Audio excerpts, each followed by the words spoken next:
હવે પ્રસ્તુત છે પ્રાસંગિક. આજના પ્રાસંગિકનો વિષય રહેશે રામનવમી. સંપાદન અશરફ નથવાણી, પઠન કલ્પના શાહ.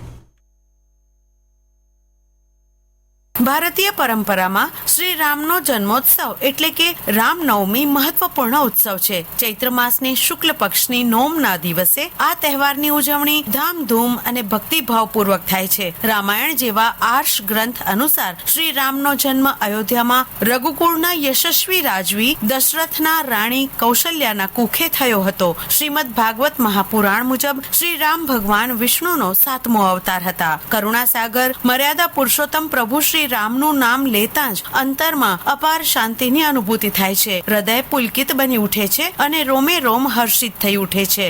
રામ એક અવતાર પુરુષ તો છે જ, પ્રભુ શ્રી રામના નામથી પથ્થર પણ તરી જાય છે. વાલીઓ લૂંટારો ઋષિ વાલ્મીકી બની જાય છે.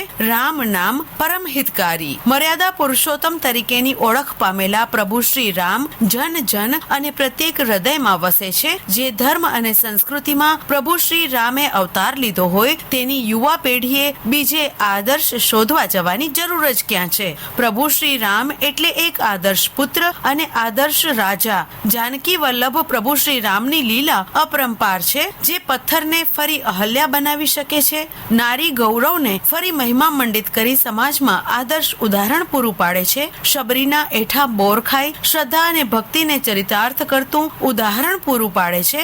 રામ નામમાં શત્રુને પડકાર આપી અધર્મ સામે લડવાની અજબ હિંમત છે. એટલે તો સાગર જેવા સાગરને પણ તેમની સામે ઝૂકવું પડ્યું અને રાવણનો સંહાર કરી તેમણે ધર્મનો વિજય ઘોષ કર્યો. આજે માત્ર હિન્દુ ધર્મ કે ભારત દેશને જ નહીં, સમગ્ર વિશ્વને રામ નામનો સાચો અર્થ સમજી એક કલ્યાણકારી નામને પોતાનો પથદર્શક બનાવવાની ખૂબ જ જરૂર છે. અને તો જ પુત્ર ધર્મ, રાજધર્મ, સાચા માનવનો ધર્મ, કર્તવ્ય પાલન, નિડરતા, અભય અને માનવ કલ્યાણ સાથે કોઈ પ્રત્યે નફરત નહીં, માત્ર પ્રેમ અને પ્રેમ તથા ક્ષમાનો સાચો અર્થ વિશ્વ સમજી શકશે. અને ત્યારે જ મંગલ ભવન અમંગલહારી પ્રભુ શ્રી રામની સાચી કૃપા પ્રાપ્ત થશે. શ્રી રામનું જીવન ભારતમાં જ નહીં વિશ્વભરમાં જાણીતું છે. વિશ્વના સાહિત્ય ઉપર પણ તેની ઊંડી અસર જોઈ શકાય છે. નાની વયમાં જ વિશ્વામિત્ર જેવા ઋષિઓ દ્વારા લોક કલ્યાણના હેતુથી થતા યજ્ઞોનું રક્ષણ કરી પોતાના અવતાર કાર્યનો પ્રારંભ કર્યો. જનક રાજાએ યોજેલ સીતા સ્વયંવરમાં શ્રી રામે ધનુષ્ય ભંગ કર્યો. રાજગાદી ઉપર બેસવાના દિવસે જ રાણી કૈકેયીએ ભરતને રાજગાદી અને રામને વનવાસ એવું રાજા દશરથ પાસે વરદાન માંગતા વચન પાલનના હેતુથી રામે વનવાસ સ્વીકાર્યો. સીતા માતાનું હરણ થતા રાવણ ઉપર વિજય મેળવી તેના અત્યાચારી શાસનનો અંત આણ્યો. આ દરેક કથા ભારતીય સમાજમાં ખૂબ જ જાણીતી છે.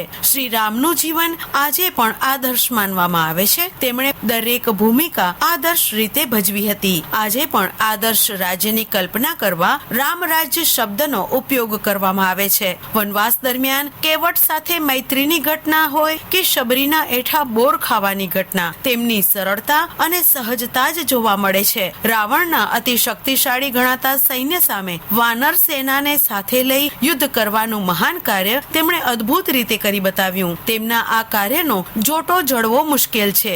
રાજા તરીકે પોતાનું જીવન તમામ અપવાદોથી મુક્ત હોવું જોઈએ. આ આદર્શની સ્થાપના માટે પોતે દુઃખ સહન કરીને સીતાનો ત્યાગ કર્યો. તે પછી તેમણે હૃદયમાં કરુણ રસ ભરીને લોક આરાધનાનું કાર્ય કર્યું. તેમના આદર્શ જીવનને કારણે આજે પણ લોકમાનસમાં તેમનું નામ મર્યાદા પુરુષોત્તમ તરીકે અંકિત થયેલું છે. ભગવાન શ્રી રામના પાવન ચરિત્રનું સ્મરણ કરવા ભારતના તમામ રાજ્યોમાં આ ઉત્સવ ભિન્ન ભિન્ન રીતે ઉજવવામાં આવે છે. ક્યાંક શોભાયાત્રા હોય છે તો ક્યાંક રામલીલા ભજવાય છે. મંદિરોમાં મહાપૂજા થાય, રામચરિત માનસનું ગાન થતું હોય, દાન, ઉપવાસ, યજ્ઞ દ્વારા આ દિવસની ઉજવણી કરવામાં આવે છે. રામનવમી આ વિષય પર પ્રાસંગિક આપે હમણાં જ સાંભળ્યો. સંપાદન અશરફ નથવાણી, પઠન કલ્પના શાહ. પ્રસારણ આકાશવાણીના ભુજ કેન્દ્ર પરથી કરવામાં આવ્યું.